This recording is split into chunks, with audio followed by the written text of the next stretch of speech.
क्या लोहरदगा विधानसभा सीट पर वापसी कर पाएगी एनडीए? क्या लोहरदगा से कांग्रेस को मात देने में सफल होगी भाजपा आजसू, या लोकसभा चुनाव की तरह विधानसभा में भी यह सीट कांग्रेस के पाले में चली जाएगी? आज की वीडियो में हम बात करेंगे लोहरदगा विधानसभा के तमाम मुद्दों पर। जोहार, नमस्कार, मेरा नाम है अवंतिका और आप देखना शुरू कर चुके हैं the fourth pillar. Lohardaga Vidhan Sabha seat में वर्तमान में कांग्रेस से राज्य के वित्त मंत्री रामेश्वर उरांव विधायक हैं।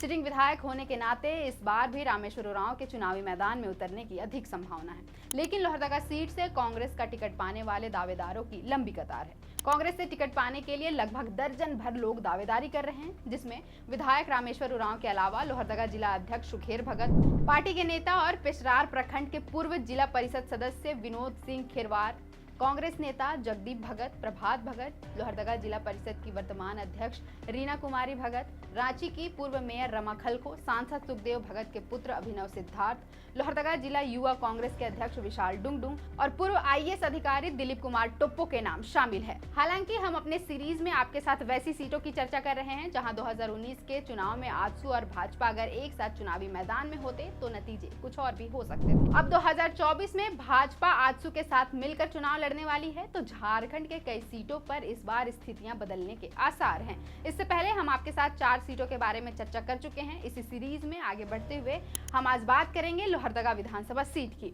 लोहरदगा में भी पिछला चुनाव कांग्रेस ने कमजोर पड़ी एनडीए के कारण जीता था। चुनाव आयोग द्वारा जारी आंकड़ों पर एक नजर डालें तो 2019 में लोहरदगा से कांग्रेस प्रत्याशी डॉक्टर रामेश्वर उरांव को 74,380 वोट मिले थे। वहीं भाजपा प्रत्याशी सुखदेव भगत को 44,230 वोट मिले और आजसू के उम्मीदवार नीरू शांति भगत को 39,916 वोट मिले। यानी भाजपा और आजसू को मिले कुल वोट को हम मिला दे तो इसका टोटल 84,146 वोट हो जाता है, जो कांग्रेस को मिले वोट से 9,766 वोट अधिक है। यानी लगभग एनडीए को 10,000 वोटों की बढ़त मिल जाती। लेकिन ध्यान देने वाली बात यह भी है कि तब भाजपा के टिकट से सुखदेव भगत चुनावी मैदान में थे, जो वर्तमान में कांग्रेस से लोहरदगा के सांसद है। अब 2024 में भाजपा को इन वोटों का फायदा मिलेगा या नहीं, ये कहना थोड़ा मुश्किल है।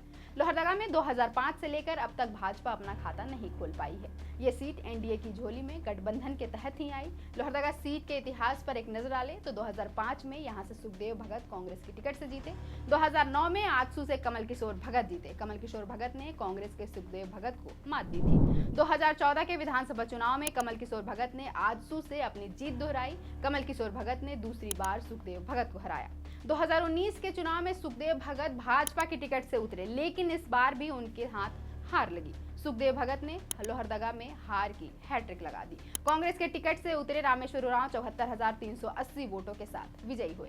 लोहरदगा विधानसभा सीट अनुसूचित जनजाति के लिए आरक्षित सीट है। लोहरदगा में सदन प्रखंड सहित कुडू, कैरो, किस्को, पेसरार, सेन्हा और भंडरा प्रखंड आते हैं।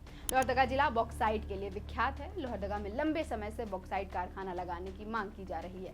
बेरोजगारी की समस्या को देखते हुए स्थानीय निवासी बॉक्साइट फैक्ट्री की स्थापना को आवश्यक बताते हैं। झारखंड निर्माण के 24 सालों के बाद भी स्थानीय सांसद विधायक का ध्यान अब तक इस पर नहीं गया है। लोहरदगा में प्रचुर मात्रा में बॉक्साइट है, जो स्थानीय लोगों के काम नहीं आते हैं। बॉक्साइट लंबे समय से जिले से बाहर जा रहे हैं, लेकिन नेता, विधायक, मंत्री अपने हाथ बांधे सिर्फ देख रहे हैं।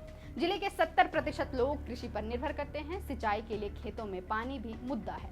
सिंचाई की समुचित व्यवस्था नहीं है। रोजगार के लिए बड़े पैमाने पर लोग अन्य प्रदेशों में पलायन कर रहे हैं। खैर, लोहरदगा से कांग्रेस के दर्जन भर दावेदारों ने आवेदन कर दिया है, लेकिन एनडीए की तरफ से ये सीट भाजपा को जाएगी या आजसू को, इस पर मंथन चल रहा है। आजसू प्रमुख सुदेश महतो ने आलाकमान से लोहरदगा सीट की मांग की है। अब अंतिम फैसला हाईकमान के हाथों में है। सीरीज में हम आगे और भी सीटों की चर्चा करेंगे। बने रहे हमारे साथ, देखते रहें द फोर्थ पिलर।